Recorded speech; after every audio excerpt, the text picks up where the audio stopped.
Hi, and welcome to the 30 West IP February 2022 webcast update.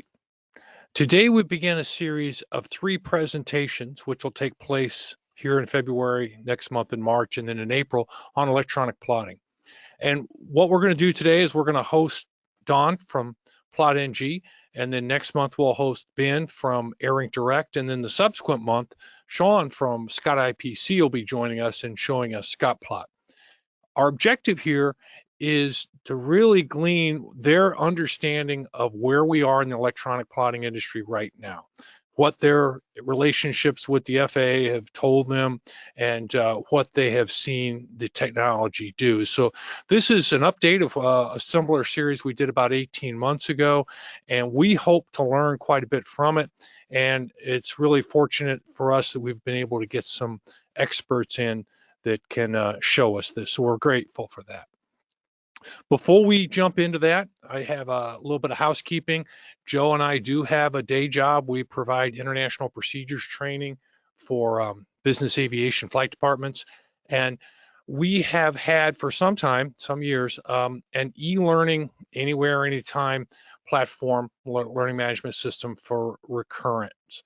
Now, during COVID, we've had some time when we weren't traveling to help develop that. So we recently expanded our e-learning library to over 200% of the size that it previously was. The initial objective here was to begin to offer a initial e-learning anytime, anywhere course, which we have done and now have been able to see successfully launched for 2 months, and to update the recurrent. But in addition to that, as a byproduct of it, we ended up creating more modules, and we came up with a set of modules. And let me kill my camera here. And what we see here is we kind of put together 10 packages of different products, a package on plotting and ETP, a package on oceanic ops, a package on polar and altimetry. And what we've gotten in the past is flight departments who are doing a recurrent, and they don't really want to do another initial, but they want to cover some of the initial topics. Now, we're not doing a mix and match recurrent, but we're offering these as additional products which can be viewed through the e-learning. And we're going to hopefully at the conclusion of our 3-part series add another package on electronic plotting. And as you, the client, comes to us and suggests things, this will actually expand. We're in talks now about whether we might want to put together a short series on, some of the most effective ways to use ForeFlight. So I wanted to put that out there because we do have a day job. But moving on, we have another announcement to make, and that is that based on the success of the Q&A sessions with these webcasts, we're going to start offering a weekly Q&A session with our clients. This is to support those that are working with our product and that have trained with us. And what we're going to do is in March, we're going to start doing high noon on Friday. And high noon on Friday Central Time would be an hour session where if a client has questions, they can join us for a call, and we can use material to illustrate it. We can open up courseware and illustrate the questions. And it's meant to be two things. One, more effective at answering questions because we can use the courseware and the graphics, but two, to make ourselves more accessible. Obviously, the last 2 years has changed a lot of stuff, so we're trying to change it for the better. So starting in March, Fridays at noon, and what we would ask you to do is to email us at team@30westip.com to get a registration. And we need to do a registration process it's very simple, but simply to ensure that we're providing the service to clients and not the general public. We do these webcasts and they're free and anybody can participate, but this is a client service that we're discussing here. If this registration process becomes cumbersome, we're going to listen to the clients and figure out if we need to do something different. So what I would hope is we're not going to sign up anybody in perpetuity. So don't say, hey, I want everybody in my flight department to be there every Friday and do this. That's really impractical. It's for people who have questions, who want to participate. You can bring everybody in your flight department, and we can do that, but we need to get all of their emails. Now, moving to the topic at hand and setting aside business, we're here to talk about electronic plotting. And I am trying to introduce a term, and I haven't had any luck getting any consensus on what that term would be, but what is electronic plotting? And in my small mind, I don't consider manual plotting on an electronic flight bag to be electronic plotting. I've done that. We did that back in, I don't know, 2010 or 2011. But what you're doing is you're just simply manually plotting on an electronic device. What we see is you can use tools like ForeFlight, or you can just take a chart and make a PDF writer project out of marking it and annotating it. And it does satisfy the requirements of the advisory circular, and it in fact does work. But what we're talking about today, and what we're talking about in the next couple sessions, is computer plotting on an electronic flight bag. Now, the term computer plotting might not be the best term. I'd be open for anybody who has suggestions. But what we're trying to do is differentiate PDF drawings with a system where you get a flight plan, and that flight plan is then presented on the EFB with the plotting already done and the ETPs already done. So I'll show you the three examples that we have. Here, PlotNG, you send them your flight plan. They allow you to upload it into ForeFlight, and they'll show many options. This is an assortment of various products, and you'll see this today, the layers that can be added in and out. Now, AirInk does exactly the same thing, and they've got a lot of options on how this works. And again, the secret sauce here is the flight plan is being used to generate the routing and the ETPs, and that reduces error, and that's what this is about. Sean Scott at Scott IPC with ScottPlot has a version with many layers and a lot of capabilities and a pretty robust integration. And each of these will help us to mitigate error, to reduce the probability of having a plotting error or an execution error. And we'll talk about how that's done in the course of the next 3 weeks, and we'll hear from you as to what your techniques are, because I'm sure from the group itself, we're going to hear a lot, and that collaborative input will help us all understand this better. I'm going to suggest that we have 3 vendors that we're aware of: PlotNG, AirInk Direct, and ScottPlot, but there may be others out there. I'm not aware of them. If you are, I would ask you if you wouldn't mind to hook us up with them. Let us talk to them. Write us at team@30westip.com, and we'd like to know more about what they do, and perhaps they'd like to do a presentation, because this is an effort for all of us, all these 3 vendors and our attendees, to learn more together in a collaborative fashion. Now, we do get asked periodically, what would you recommend? And you've got to understand, we can't go there. We have to be agnostic. We don't recommend things like that. But we can suggest that you have to ask yourself, what is it that you as an organization want? So we're just going to pose a couple questions. Do you want a plotting system that's integrated with an app that you already have? That would be, advantages of having an integrated system. Or do you want something that's a little bit more robust and has some features and functionality? And that's generally done in a standalone app. And if you want those features, functionality, a standalone app is probably the best place to get it. If you don't do a lot of international operations and you find that might be a little bit more complicated than what you want, you might want to integrate it into an app that you already use for the ease of use. Now, there's going to be more questions, and we're going to learn in the next 3 months about what other people's views are on this. Now, I want to wrap this up with 6 bullet points, and I know we all hate bullet points, but this is what we've learned and gleaned talking to the vendors and talking to the FAA. It's a basic understanding that what we're talking about is not using a manual drawing tool on an electronic device. That can be done. It's not against any kind of regulation, but that's really not what we're talking about when we talk about these advanced tools. When we use these things, critical locations, validations, timid checks, things of that nature should be inserted using precise lats and longs. Now, many of you, myself included, have used pucks. You can use a bad elf puck or a dual puck or a stratus, and you could drop a pin and you can follow the aircraft location along the route with the aircraft depicted in real time on ship positioning. But that's not going to satisfy the expectations of the FAA for some of these critical checks, not perhaps all of them.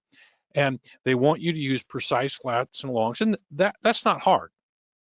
That doesn't for 1 second diminish the value and the power of having a puck. The value and the power of having a puck on an iPad and being able to annotate your position and follow it along is indisputable, and I don't think many of us would want to do without it. So I'm not suggesting that. I'm just suggesting that at this point in the process, this is the expectation.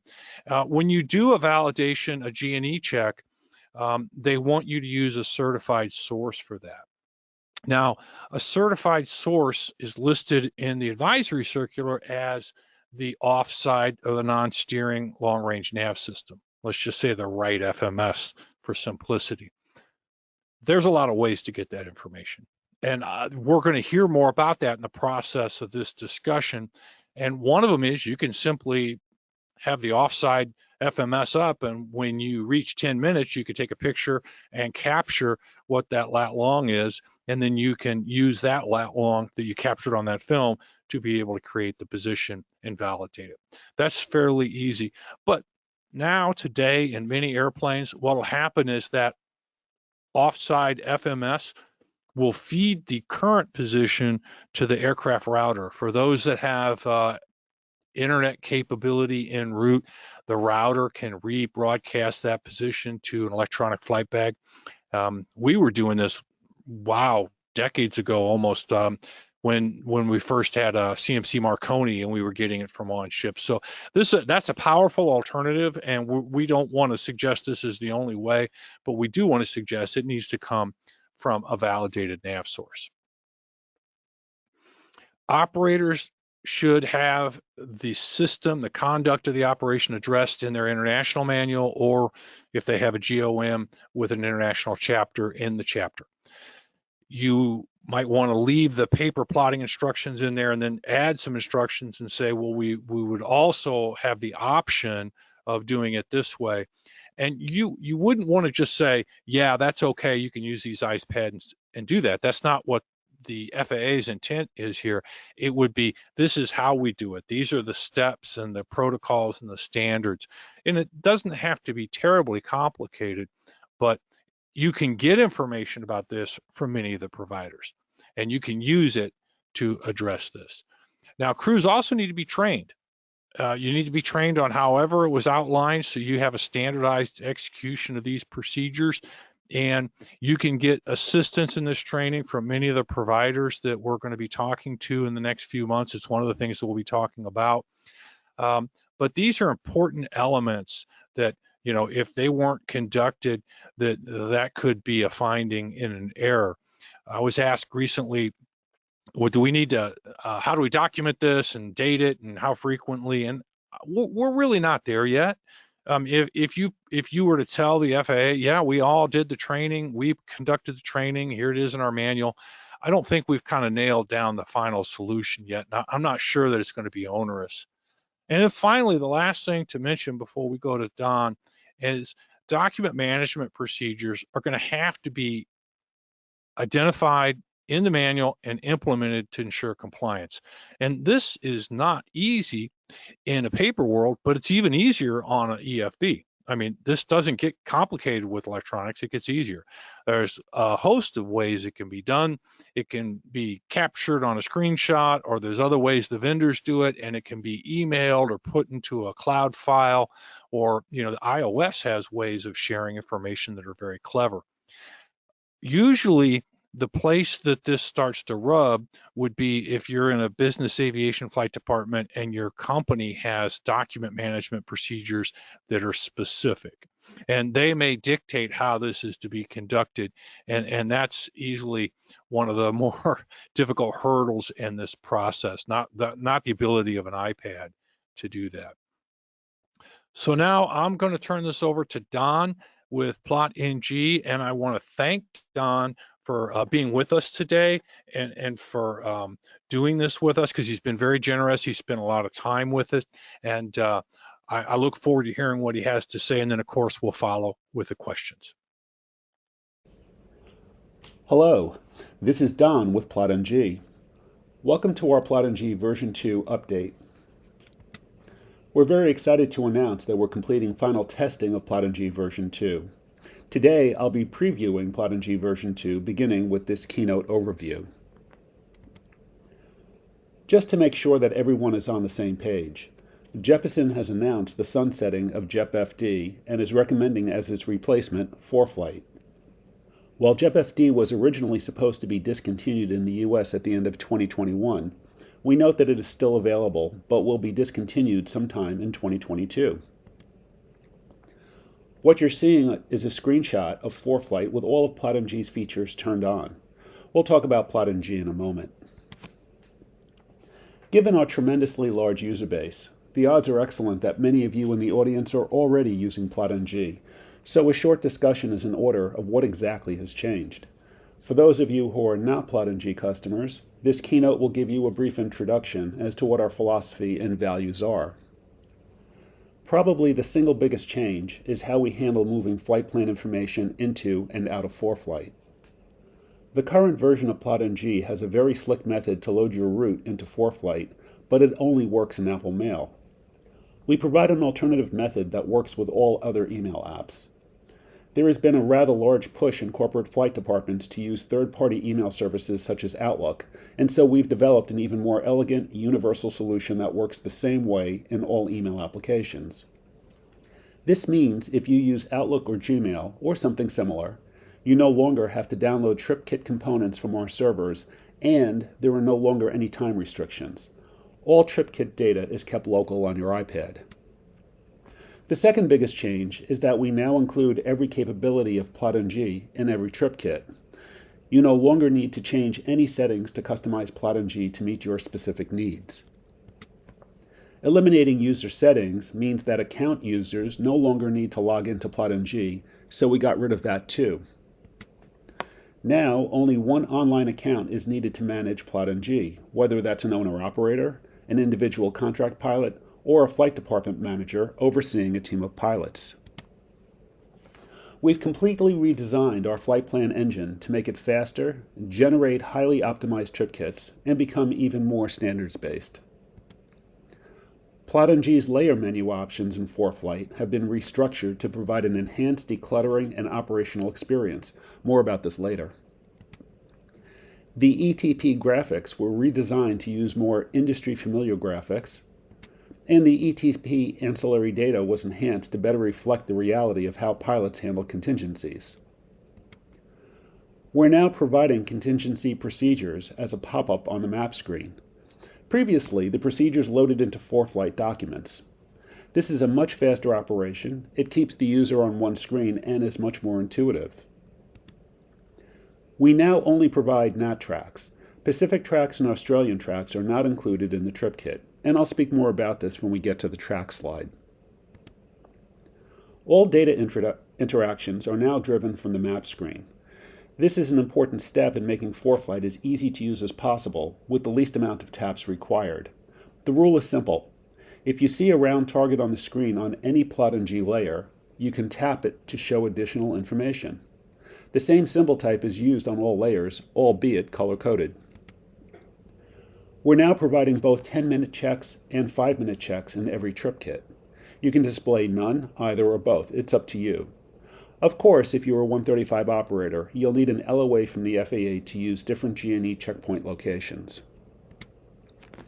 Lastly, I'll note that during the past year, the FAA rather quietly removed a large chunk of information from 8900.1 regarding Class II airspace and oceanic operations. Only recently have they replaced it with updated language. Regardless of their intent, on its face, there is a bit of a disconnect about where exactly one needs to plot G&E checkpoints.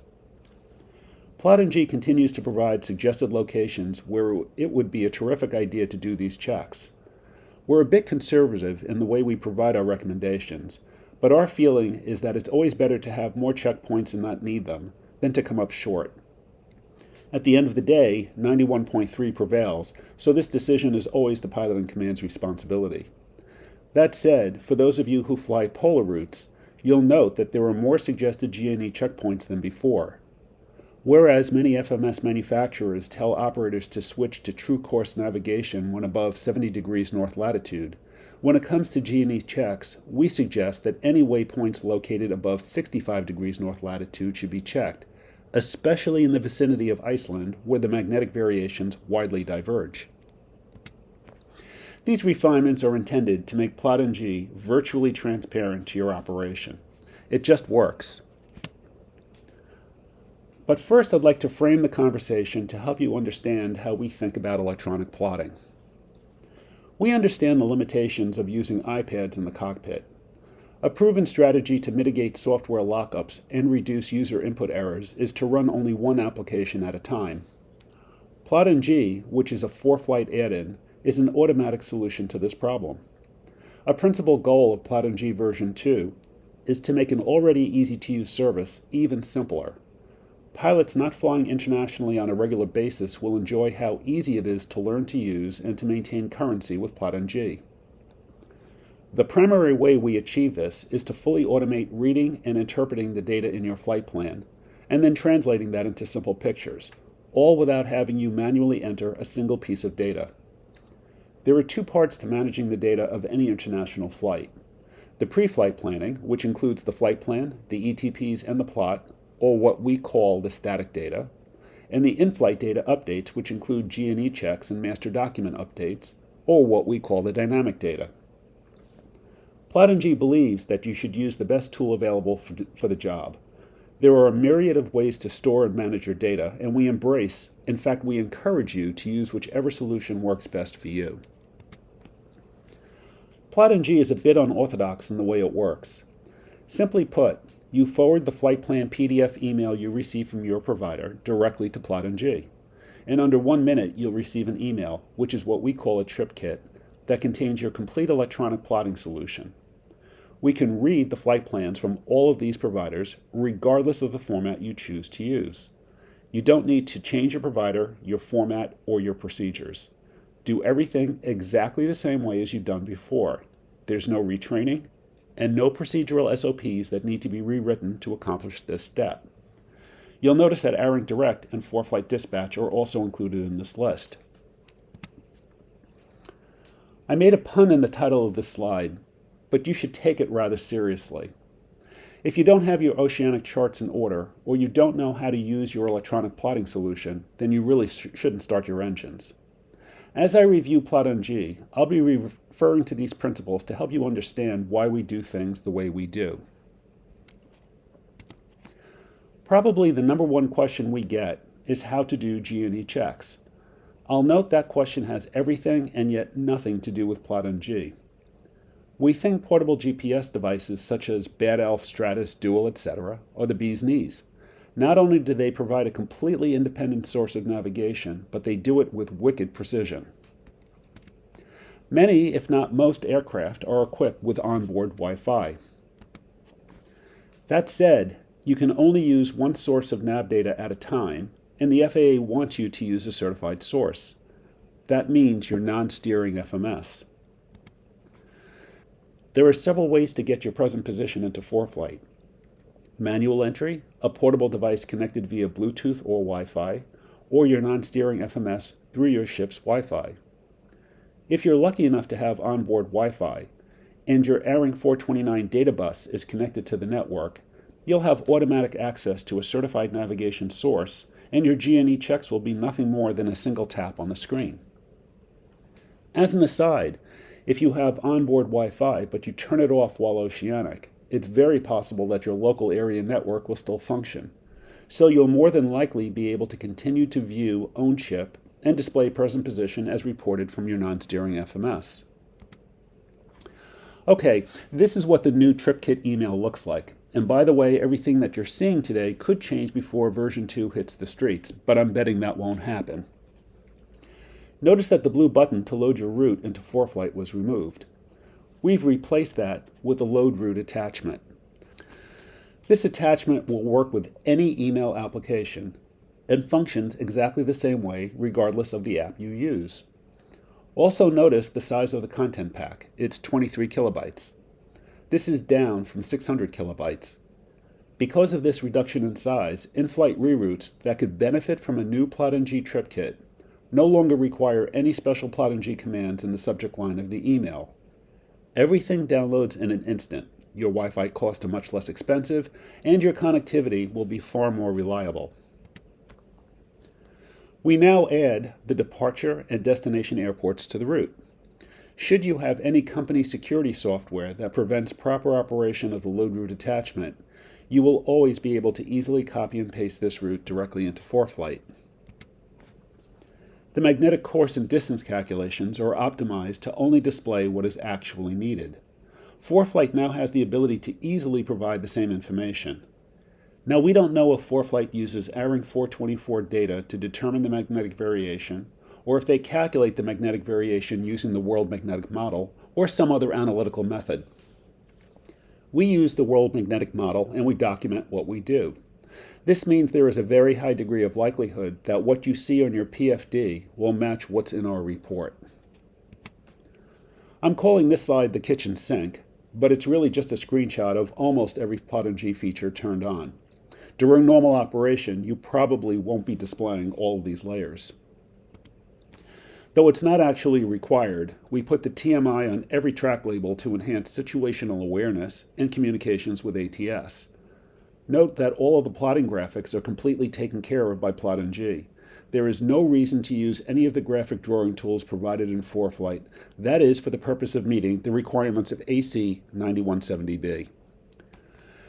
We're using new symbology for ETPs, and regardless of direction of flight, we make sure the arrows correctly suggest the direction to initially turn in the event of a course deviation. Note the ETP locations are denoted with much smaller color-coded circles or bullseye icons.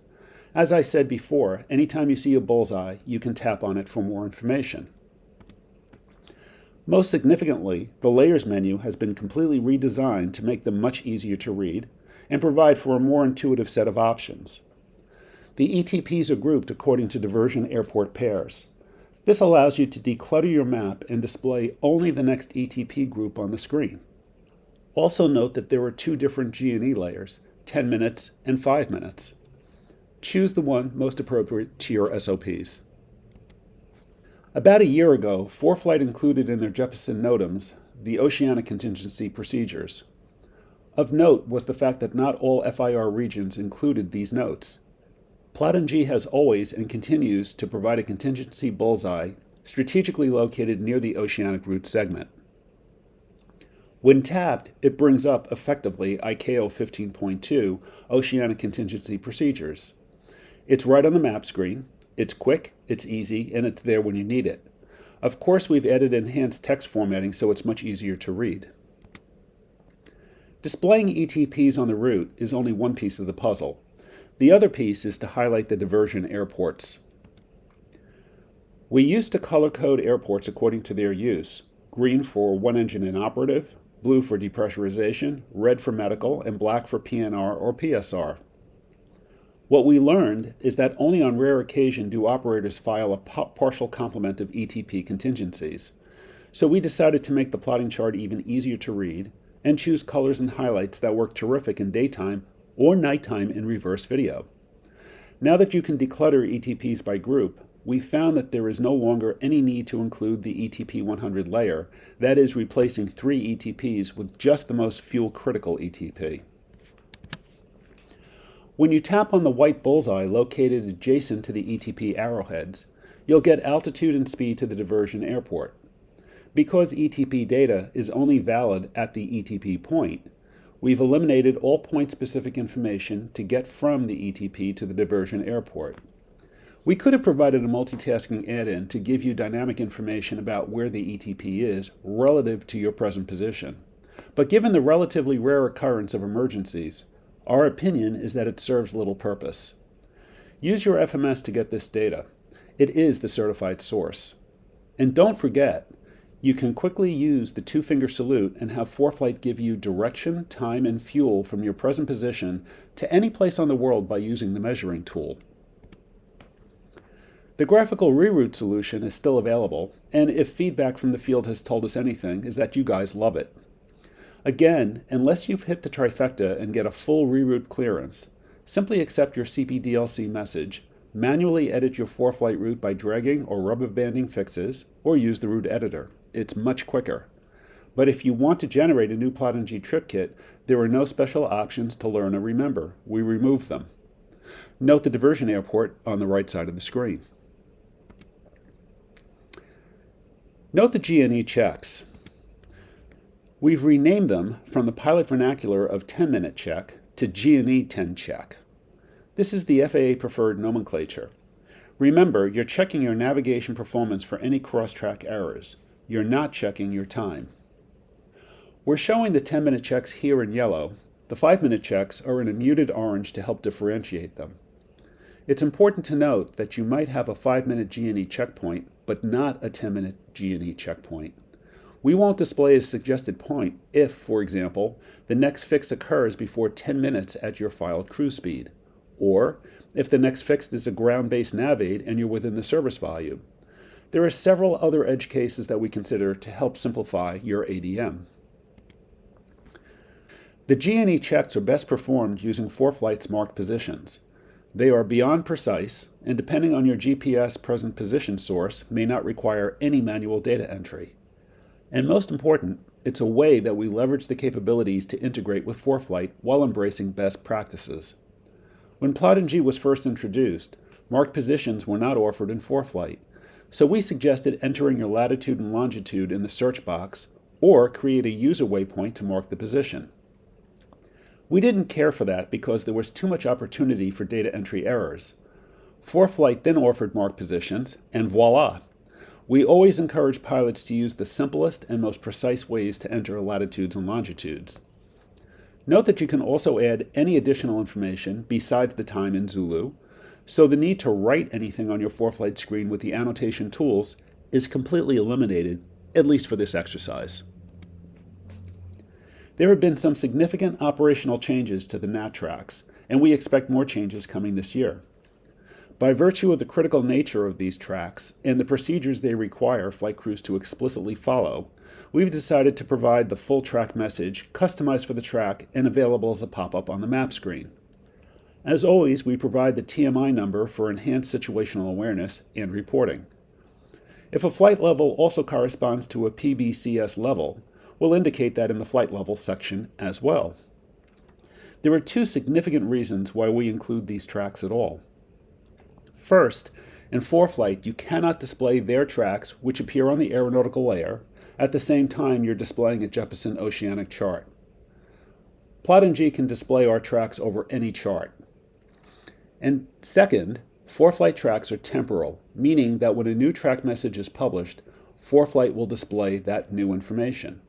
That's great for the flight, but not so great 3 months from now when you might be responding to an inquiry regarding a possible pilot deviation. Our tracks are static, so if you were to reload the TripKit in 3 months, you'll see the tracks exactly as they appeared on the day of the flight. There's no right or wrong answer to this one, just a different perspective. I'd also note that there are 3 specific items in a SAFA check that directly pertain to oceanic plotting charts. You could think of our solution as a CYA strategy. We've eliminated Pacific and Australian tracks. Besides the fact that Australia hasn't issued a track message in over a year, both of these oceanic track systems are used more for routing and less procedurally, although, and it bears repeating, that all oceanic deviation procedures are fundamentally the same worldwide. Again, we're trying to simplify things for you. If you want or need these tracks, use ForeFlight. You can always mitigate the problem of displaying ForeFlight tracks over a Jeppesen oceanic chart by simply choosing to display the free FAA's PAC chart instead. We have a number of technical publications that we can provide to you just for the asking, including this one that describes the legal basis for using PlotNG and provides guidance for updating your SOPs, including sample checklists. PlotNG is not an EFB. ForeFlight is the EFB. We operate as an add-in to ForeFlight, and it's for this reason and because you can always carry a spare blank chart. PlotNG is not mission critical, so there are no special approvals needed to use PlotNG. 135 operators will more than likely need to specifically state which electronic plotting solution they use, but again, specific approval is not required for PlotNG. If you use a separate app for electronic plotting, all bets are off, and you'll more than likely need to obtain approval from your PI. As I said earlier, PlotNG takes only 10 minutes to learn how to use. Training can be described as learning how to load a route and flight plan, calling up the various plotting layers, and removing the data from your iPad. There are absolutely no other procedures you need to know regarding PlotNG because there is no data entry. However, there are plenty of procedures you'll need to learn about ForeFlight. Which brings us to document management. This is the second most frequent technical support question we receive. Ironically, most of our technical support is consumed by ForeFlight related questions, and we're happy to help. PlotNG deliberately does not include any type of data management, and in fact in version 2, we've removed the email archive capability. Frankly, it costs us nothing to provide it, but we believe its presence hampers the decision-making process flight departments and contract pilots should be actively engaged in. And by the way, this functionality is trivial to set up on your own. PlotNG does not want to impose its methodologies on you regarding your 6-month storage requirements. Many flight departments have IT departments that oversee their data center operations, and this also includes regulating software use to mitigate security concerns. Fundamentally, we want our customers to use a solution that works best for them and empowers them to maintain their own data. The FAA is right that every flight department needs to think through and implement a plan for a document management standard and then adhere to it. As part of our product demos, we always show pilots how you can easily manage your master document from within ForeFlight, and doing it without requiring an Apple Pencil or any additional software. But there are many other terrific apps that pilots regularly use and depend on for their daily workflows, for example, GoodReader, and we say, go ahead and use them. Because you may not fly a lot of oceanic trips each year, you may want to keep your master document update procedures as simple as possible. In fact, you just might want to continue using your kneeboard and a pencil. Of course, at the end of the trip, you can use your iPad to take pictures of the 3 or 4 pages in your master document containing your notes and then save them to your storage device. It's now in an electronic form, easily searchable and retrievable, so there's really no reason to overthink or overcomplicate this task. However, we know that many flight departments want to go completely electronic, that is, no more paper in the cockpit. There are many ways to accomplish this goal, from simply annotating a digital version of a master document, think ForeFlight, all the way to a full custom application that tracks every step and requires continuous data management. At PlotNG, we prefer to keep it simple. ForeFlight provides several mechanisms for storing data on its server, storing data on your own server, storing data in the cloud, or sharing data with third-party apps. iOS provides for even more diverse solutions. As all of these aviation services and apps evolve, you can certainly look forward to new emerging solutions. And you can rest assured that PlotNG will always strive for the simplest possible solution. If this is your first time using electronic plotting, an easy way to store your trip data is to use a free online email account such as Gmail or Outlook, or a free cloud storage account such as Google Drive or Dropbox. You can transition to a more sophisticated model as you gain experience and develop a better understanding of your long-term needs. Or you can unleash your inner power user without any investment other than your time and weave together a custom solution that models your company's workflows by using Apple's iOS shortcut app that's included with every iPad. The choice is yours. If you'd like more information or would like to schedule a free demo training session for your flight department, please call us. We're here to help. So once again, I'd like to thank Mitch and Joe of 30 West IP for hosting these wonderful community spotlight webinars. I hope you've enjoyed learning about PlotNG's approach to electronic plotting and previewing our version 2 enhancements. I have my iPad connected to Zoom and will display it momentarily, and I would be delighted to take your questions. Thank you, Don. I really appreciate that, and enjoyed the look at the way you view what's going on in this industry and how it's best managed. And before we go to Q&A, what I want to do is launch a poll and find out from the group here what it is that your experience is with plotting. So if you'd help us out there, it's anonymous, so nobody knows what your answers are, and it'll kind of inform us. I'll share this with everybody, so it will kind of inform us as to where we are in the industry. And we're getting some pretty good participation. While we're doing this, I want to mention, for some odd reason, this is a Zoom webcast, and we had over 100 people sign up on GoToWebinar, and we didn't send the invitation out on GoToWebinar. I'm not entirely sure how that happened, but I want to apologize if somebody watches this later in a recording for the confusion. We have always used GoToWebinar in the past. We are accommodating a request by some of the presenters to use Zoom. So that hasn't worked well for us. So we hope that we can make this available online soon. Now the poll is over. I'm going to share the results. We have 46% using paper charts. We have 13% manually plotting on an EFB. As you can see, 19% with PlotNG, 36% with AirInc, and 2% with Sean. We have 1% with other, and if you're in the other, if you have, like I mentioned, if you have a application that does this that you'd share with the group here in the questions, that would be very, very helpful. So, Mitch, do you want to put up our splash page with our team address on it? Yes, I'll do that. Thank you. And we've had a couple folks already suggest that that what they would like to do is they'd like to sign up for the Q&A session. What I'd like to remind you is if you want to sign up for the Q&A, you need to do that by individual. So if you sent me an individual email, we'll sign you up for the first one in March, but it won't be for everyone. You'll have to sign up for each one individually, and we're going to adapt that as it goes. And we're not prepared to sign up whole departments unless you give us a list of all the emails. So if you're hearing this and that was one of you, I will respond to those emails. But we're going to go into the Q&A session for this. And Joe, would you help us out with the questions here, and you and Don? Absolutely. And Steve and Daryl, I see your hands are raised, but I think you guys submitted in the questions. Well, Steve, you did. So if you guys will just type into the Q&A panel, click on that panel at the bottom of your screen. And now I'm seeing, I think, Don's screen. Don is transferring his iPad there. So Mitch, you want to take over and put our splash on there? Now,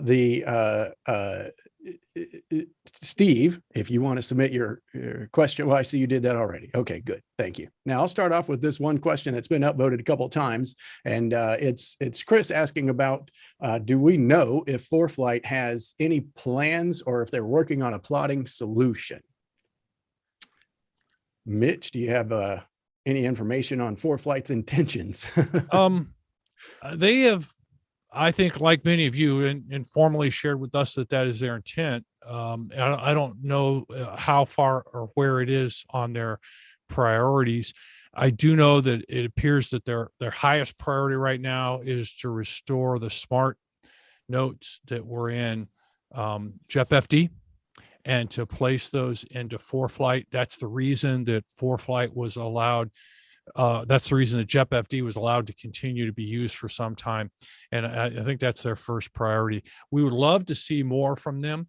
We have, we're huge ForeFlight supporters. We love what they do, but right now we're unsure of that. Okay, thank you. And I think maybe Don is preparing to answer one of the questions, but I'm just going to start at the top and work our way down. REA is asking, and hello, REA, good to see you again. Hi, I need help with this AirInc 424 bus issues on our G280 and G550. No one seems to know how to determine this. Anybody have any, he says, I meant AirInc 429. How do we know if this is showing own ship?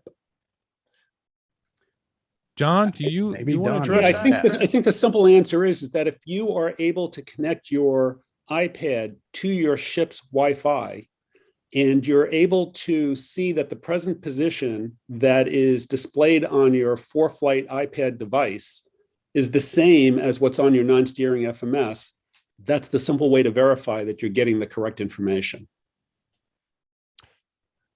Yeah, that's true.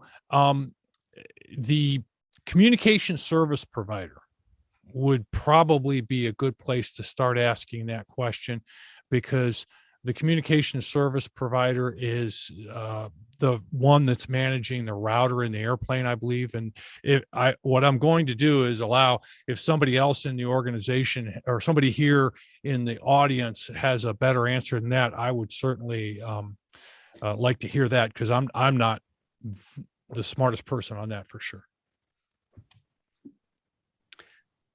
Martin is asking, when is version 2 due, to be released? We have a transatlantic flight next week. So I can tell you that it won't be released next week, but I can also tell you that because it's software, there's no software manufacturer that will ever give you a guaranteed date. I'll just say that it's right around the corner. Think weeks, not months. Okay. Very good. Ed, I see your hand is raised as well.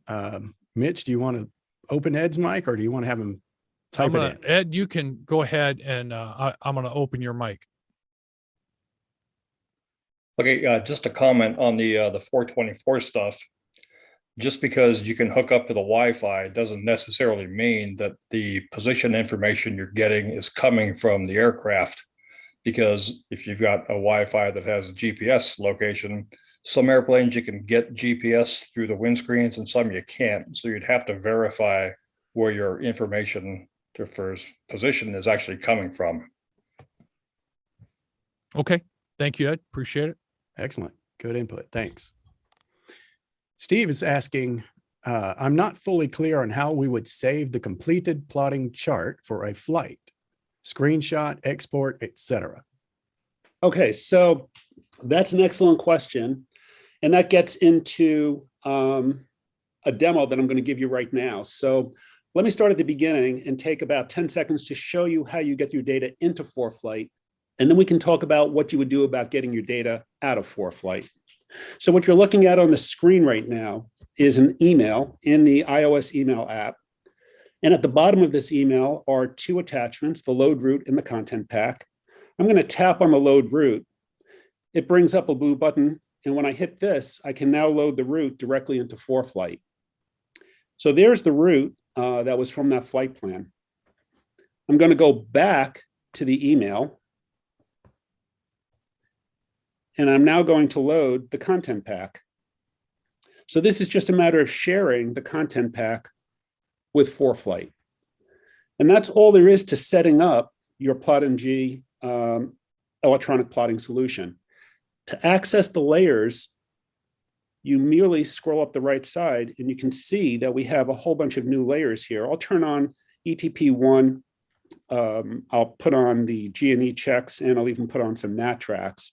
And I'll zoom in on the area so you can see what this looks like on the screen. So there's not a lot of work that you have to do. It's only a few taps to get the information into ForeFlight. Now, as you progress along on the flight, you will have G&E checks. We always suggest that when you drop the pin, you should also take a screenshot of that point on the screen, plus maybe 1 or 2 points left and right of it, so you have some context. And this has nothing to do with the 6-month data, but it has everything to do with a SAFA check. So if, for example, an inspector wanted to see something regarding plotting at the end of your flight, you would have a picture that you can quickly convert into a PDF on your iPad and email it to them, which is a perfectly legitimate way of doing business. But saving that, the drop pins or the marked positions can be saved automatically in ForeFlight if you were to load information into the flight section of ForeFlight. And that is retrievable later, so you can electronically save the data file itself, or you can take screenshots and save the screenshots, which is a perfectly legitimate way of doing it. Or when it comes to handling the master document, if you edit the master document in ForeFlight, and we can certainly show you how to do that, you would then be able to email the saved copy of the master document with all of your annotations, either to a storage device or an email, or to a connected server that your company may use. So there's a lot of options, and we place no restrictions on what you can and can't do with PlotNG. So Don, while you're on the demonstration, a couple of questions here from Craig. How do I delete previous data, plots, ETPs on ForeFlight, deleting previous selected layers? Okay, so that's a two-part question. The first part is, if you want to turn off a layer, for example, I want to turn off the ETP group 1 and turn on ETP 2, you just merely tap the layer on the layer control. So you can clutter and declutter your screen as much or as little as you want. This is up to you. At the end of the flight, if you want to purge this content pack out of ForeFlight, you go to More, select Custom Content on the right side, and you'll notice on the left side, we have TripKit U9876. Tapping on that shows you the details of this content pack that we just loaded in from PlotNG. And at the very bottom of the screen, you have a delete content pack option where when you tap that, it will remove it from the system and you start from scratch. It's that simple. Wow. Excellent. Thanks, Don. Steve, I see you have your hand raised, but I also see you wrote your question in. So I'm going to assume they're the same. If they're different, please let me know. Steve says, we have 8 pilots in our flight department. Would each pilot need a PlotNG account for the most convenient access? So the answer to that is no. The most convenient way to do it is set up one account for your flight department. The account manager would have the primary login. They would then add the other 7 pilots as authorized users on that account. And when any one of the pilots sends in a flight plan to then get a PlotNG trip kit, they share that trip kit with the rest of the pilots. So you're only paying for one trip. You're not paying per pilot, you're not paying per plane, and you're not paying per iPad. Excellent. Thanks. Timothy asks, or actually Timothy makes a comment, and yeah, we're sorry about that, Timothy, about GoToWebinar link. I think what has happened is we originally set this up on GoToWebinar, and I think it automatically sent out the registration. We didn't go in and kill it. We switched to Zoom because our presenters are more experienced with Zoom and they like Zoom better. So we started on Zoom for this webinar. We apologize for that GoToWebinar link having been sent out automatically. And Tim, I own that. That's the hazard of being an elderly man in this industry is I don't recall ever sending the GoToWebinar invite. I had set it up, and obviously there were over 100 people that signed up for it. So there isn't any question about the fact that that was done incorrectly. So we just hope that perhaps they'll be able to view this on the web, on the YouTube channel. So my apologies. And I appreciate that. I appreciate that feedback because we are obviously oblivious to that when this webinar started. Now, Ed, I see your hand is up. Do you have another comment to follow up on something we recently said? I was just commenting on it's Josh saying on his 550, they've got the AirWing 429 in white below the accuracy readout. So I was guessing it's a SATCOM direct jet because I have not seen that on the AirWing jets. I think there's a second vendor that's doing that as well. And I know that Sean's going to address that because in conversations with Sean, he mentioned that. And this again is something that is in his wheelhouse as well. So we'll get a solid answer on that when we talk to him in April. And to give context to the answer for the recording, the question was when we connect our G550 in ForeFlight, we see AirWing 429 in white below the accuracy readout on the map. And that's where Ed responded. He thinks it's a SATCOM direct service provider for the satellite link. All right, good. And thanks again, Ed. Steve, great answers. You're welcome. Thank you.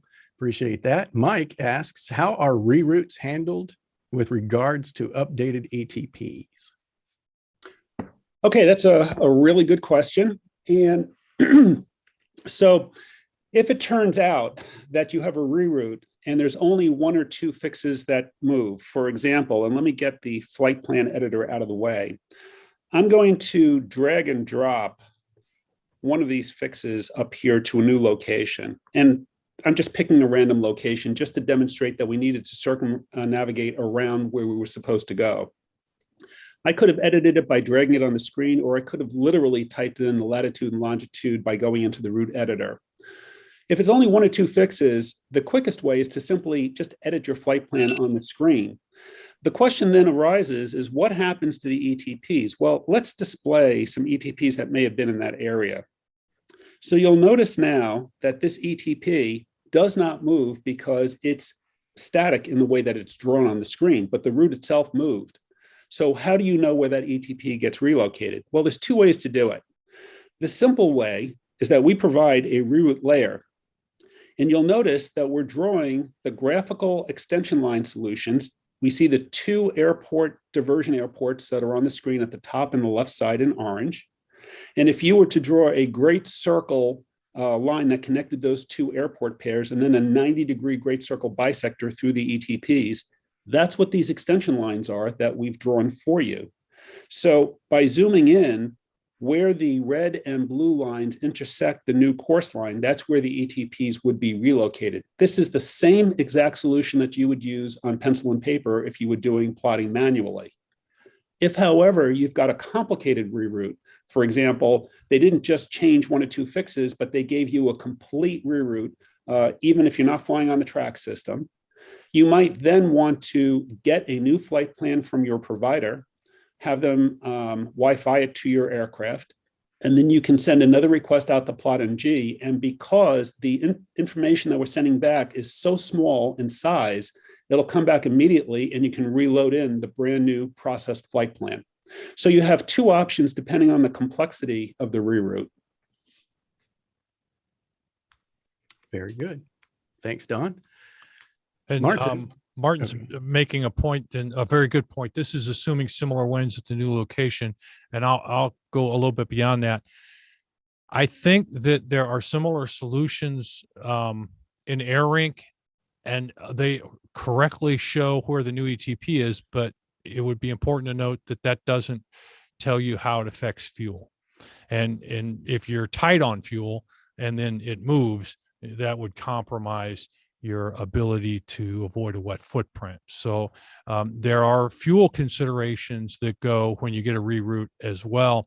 Sean has a way of inputting the current winds and correcting the route with winds and flight level and information like that, but it doesn't consider fuel either. So you do get a corrected ETP, but you don't get any fuel information. And that doesn't diminish the fact that it helps.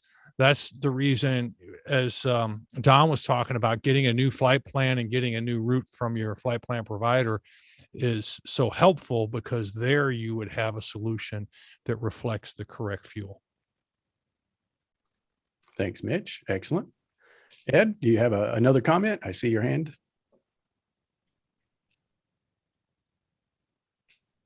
See if I can. Okay. All right. Very good.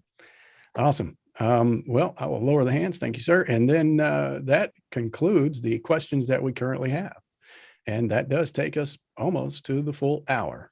So Mitch, Don, do you have any closing comments? I want to thank Don and thank all of the attendees for participating. This has been really an informative process for us. And at the end of 3 months, I think we're all going to know a lot more about what's going on in the industry. So we really appreciate it. And Don, I'll turn the closing remarks to you.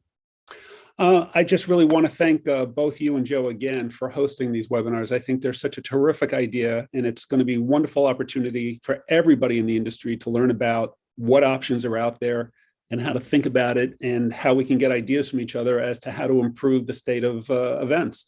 This is a very dynamically changing field right now because the technology is still relatively new. And there's a lot of movement going on with the different types of EFB software applications that are out there. And every pilot has their own opinion, and there is no right or wrong answer. It's just different ways of thinking about it. So kudos to you guys for doing what you're doing. And I'd like to, again, thank you very much for the opportunity today. Oh, we appreciate it. And on a final note, this idea came from a client. We had somebody reach out and prior to recurrence say, have you got any updates on what you did with the electronic plotting about 18 months ago? And can you give us some thoughts on where electronic plotting is evolving? So anybody that's out there today, if you have those kinds of questions about other topics, share them with us, because that's what we use to try to develop these topics. I have 2 topics sitting in presentations that weren't quite this caliber. So this was really, it went to the top of the list. So thank each and every one of you. And we'll sign off, and we hope to see you next month when we get together with Ben and the Air Ink Direct folks. Thanks, everyone.